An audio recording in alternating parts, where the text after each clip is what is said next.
Ladies and gentlemen, Donald Trump will eventually win the fraud case against him in New York. It's a civil case. It's completely absurd. It's accusing Trump of elevating or overinflating his net worth. This is, of course, subjective in a capitalist society. If you are willing to pay hundreds of thousands of dollars for a Michael Jordan rookie card, for example, or $500 for a bottle of wine, or $250 million for a penthouse in New York. You're willing, if in a capitalist society or in any society where people can acquire goods and services for a price that they're willing to pay, which is the issue, if you're willing to pay a price for a good or a service, then you haven't overinflated, and the person selling you the good or service hasn't overinflated their net worth or what they're selling. The market determines if something is fair or not because you, the consumer, decides not to pay for something. This is very simple. You learn this in like high school or your first year in college. Even AOC understands this. If you charged $1 million for a 1985 Toyota, you wouldn't sell it. End of story. If you charged $1 million for an apartment in New York, a very small apartment, you could very well sell that apartment and make a profit, or you could sell the apartment. So it is relative, it is subjective, and these judges and these Democrats in New York, who, by the way, make their money from Tammany Hall, political machine, they make their money from tax dollars. So they don't understand anything to do, like, they have no concept of what capitalism is. All those left-leaning pundits on social media or on YouTube, they're making a great deal of money. They love, the socialists in the United States of America love capitalism. They make a great deal of money. The wealthiest people on social media are the furthest left socialist, communist people who would, if they had their way, not make any money in the political system and the society they want. But anyway, I want to read you this. There is nobody, not one financial institution that lent Trump money, not one business deal, not one corporation going after Trump. So it's going to be overturned by the Supreme Court because you need somebody to have lost money. These civil cases, if there's a civil case where Trump is accused of engaging in fraud, then who did he defraud? It can't just, who suffered, what company, what corporation, what businessman lost millions upon millions because of a deal with Trump? You don't have that. That's the reason why it's unconstitutional, and it'll eventually be overturned by the Supreme Court.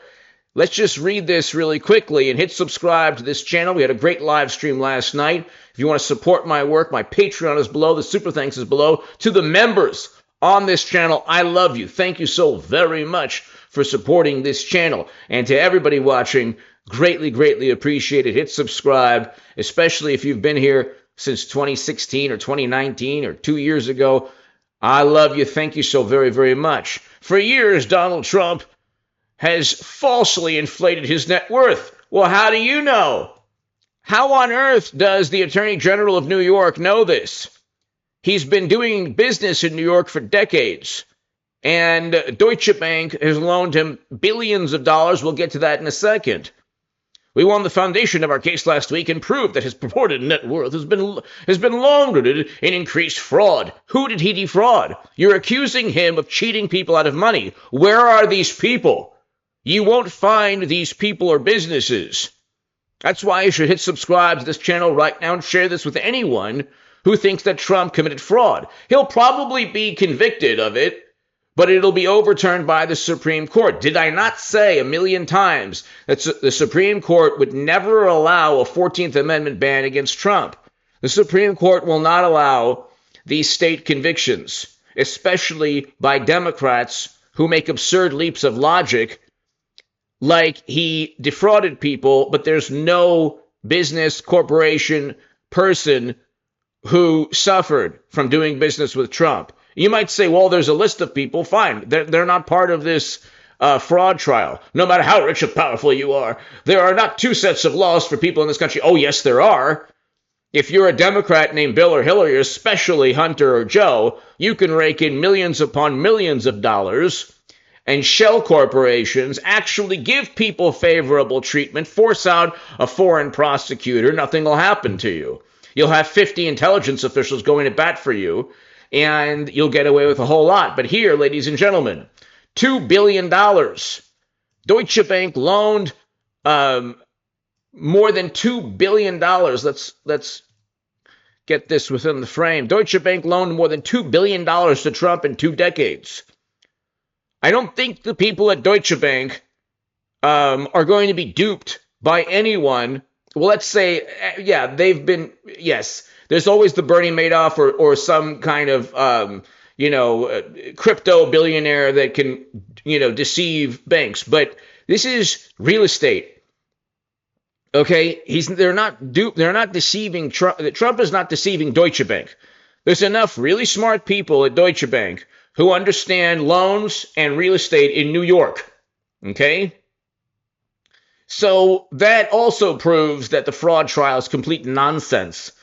Deutsche Bank wouldn't have loaned him $2 billion in 2 decades if he was engaging in rampant fraud. This is a little bit different than the stock market. So you can actually, in a much easier manner, engage in fraud with stocks and with cryptocurrencies because you could loan against them and then watch the value of the crypto and the stock dwindle to zero and then still take out loans. That's obvious criminal activity. But here, Manhattan real estate breaks record in 2021, reaching $30 billion in sales. It's now even more expensive. All right, so in the judge the other day said, oh, this is absurd. It's like, no, a lot of this is subjective.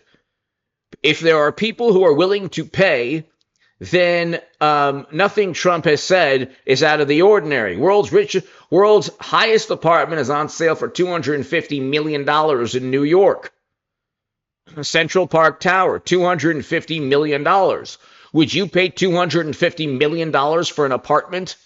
In New York, there are people in this world who would pay. Now, New York is also, along with Singapore, the most expensive city in the world, according to the Economist Intelligence Unit's Worldwide Cost of Living Index. It's the most expensive city in the world. So you're going to go after Trump for inflating his net worth in the most expensive city in the world, where there's always a billionaire or a millionaire willing to pay anything for what they want. Again, these indictments, and hit subscribe to this channel to read my writing in The Hill, The Huffington Post, Salon, The Jerusalem Post, The Federalist, and other publications. Go to hagoodman.com.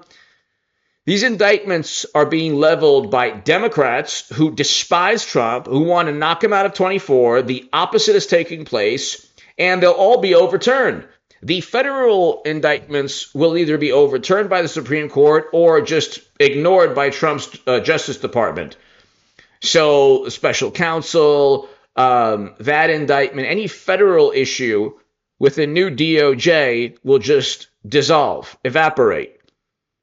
These state allegations that say he's convicted twice in New York, once for the hush money and once for the fraud, and then he's convicted in D.C., and then possibly in Georgia, I don't think in Florida. Okay, because he was the president with the powers to declassify. They'll all be overturned. The man literally did nothing wrong, as opposed to Bill and Hillary and Hunter and Joe, who have a litany of things. You can't have servers with top secret intel. Okay? I mean, think about it. Democrats have servers with top secret intel that can be hacked by the entire world, and Trump is being accused of elevating his net worth. Meanwhile, Hunter is raking in millions in shell corporations for obvious graft and bribery. But here, Trump is right. Law may not be unconstitutional in New York. They can accuse him of fraud without anyone stating he committed fraud.